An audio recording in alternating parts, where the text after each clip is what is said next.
இங்க நம்ம ஊர்ல ஒரு கூட்டம் ஹிந்தி படிங்கன்னு சொல்லிட்டு தெரியுது.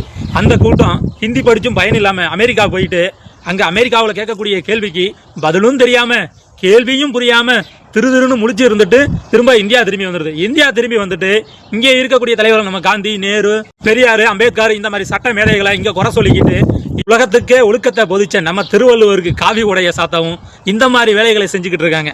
அதுபோக பாத்தீங்க அப்படின்னா மாட்டு கோமியத்தை குடிச்சிங்க அப்படின்னா உங்களுக்கு 100 விதமான நோய்கள் குணமாகும்னு சொல்லிட்டு எல்லாரும் மாட்டு மூத்திரத்தை குடிங்க அப்படிங்கறது ஒரு மார்க்கெட்டிங்கா போய்கிட்டு இருக்கு.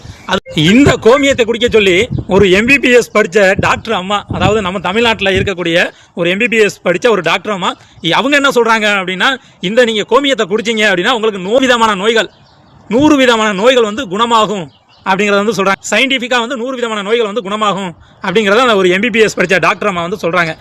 இதெல்லாம் பார்க்கும்போது கேட்கும்போதும் எப்படி இருக்குன்னா, எதுக்கு இந்த ஹாஸ்பிட்டல், எய்ம்ஸ் ஹாஸ்பிட்டல் அப்புறம் எதுக்கு கட்டணும்? எல்லாருக்குமே ஆளுக்கு ஒரு மாட்டை கொடுத்து நீங்க மாட்டு மூத்திரத்தை டெய்லி ஒரு கிளாஸ் காலையிலையும் சாயந்தரம் குடிங்க, உங்களுக்கு எந்த பிரச்சனையும் இருக்காது அப்படின்ட்டு போயிடலாம். எதுக்கு மெடிக்கல் ஷாப்பு, எதுக்கு ஹாஸ்பிட்டல்ஸ்?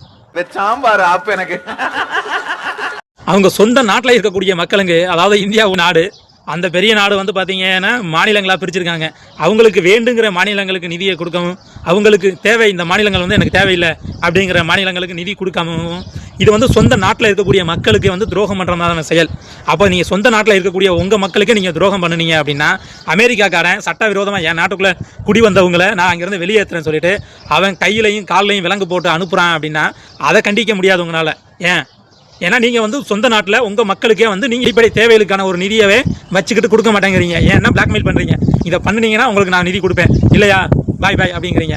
அப்போ அமெரிக்காக்காரன் நீ உன் நாட்டு மக்களுக்கு நீ நல்லது செய்யாத போது உன் நாட்டு மக்கள் அமெரிக்காவில் இருக்காங்க அப்படின்னா கையில் விலங்கு போட்டு காலில் விலங்கு போட்டு அனுப்புறதுல என்ன தப்பு இருக்குது? எல்லாம் சரிதான் அப்படின்னு சொல்லிட்டு அதே விஷயத்தை திரும்ப பண்ணிக்கிட்டு இருக்கான். இது எந்த விதத்துலையும் ஒரு நியாயமான செயலா இருக்கவே முடியாது.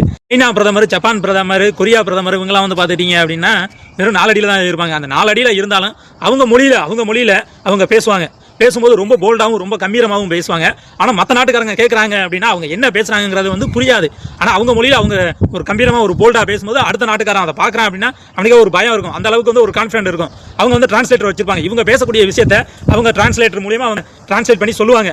அப்படிங்கிறப்ப அவங்க அவங்க லாங்குவேஜ், அவங்களுக்கு தெரிஞ்ச லாங்குவேஜ் அவங்க ரொம்ப கம்பீரமாக பேசுவாங்க. ஸோ அவங்க எல்லாமே பார்த்தீங்க அப்படின்னா ஒரு படிச்சிருக்காங்க. அவங்களுக்கு என்ன சொல்றாங்க, என்ன பேசுறோம் அப்படிங்கிறத கரெக்டாக பேசுறாங்க. பேச வேண்டியதையும் பார்த்தீங்க அப்படின்னா தெளிவாக பேசுறாங்க. ஸோ அவங்களுக்கு என்ன ஒரு மரியாதை கொடுக்கணும் அந்த மரியாதை குறைவில்லாமல் கிடைக்குது. ஆனால் நம்ம நாட்டில் இருக்கக்கூடிய நம்ம பிரதமர் போயிட்டு அங்கே போய் பேந்து முழிச்சுட்டு என்னன்னு தெரியாம அசிங்கப்பட்டு அவமானப்பட்டு வர்றாரு. ஸோ ஒரு நாட்டு பிரதமருக்கே அந்த நிலைமை அப்படின்னா அந்த நாட்டில் வாழக்கூடிய நம்ம இந்தியன்